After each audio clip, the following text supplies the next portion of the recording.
সেনাবাহিনীর প্রধান বলেন, বর্তমান পরিস্থিতিতে যে দায়িত্ব ও নিষ্ঠার সঙ্গে সেনাবাহিনী কাজ করছে সেটি দেশ ও জাতি চিরকাল স্মরণ রাখবে।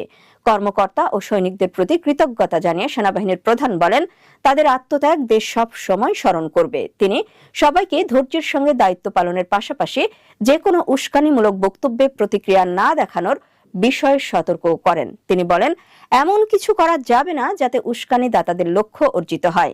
বাংলাদেশ সেনাবাহিনী একটি পেশাদার বাহিনী। সেনাবাহিনীর কার্যক্রম সম্পর্কে সরকার জানে, জনগণও জানে। অনেকেই নানা ভুল তথ্য, অপতথ্য নানাভাবে ছড়াচ্ছে। এতে বিভ্রান্ত হওয়া যাবে না। পরিস্থিতি সামলাতে হবে ধৈর্যের সঙ্গে। সেনাবাহিনীর কাছে সর্বোচ্চ অগ্রাধিকার দেশ ও দেশের জনগণ।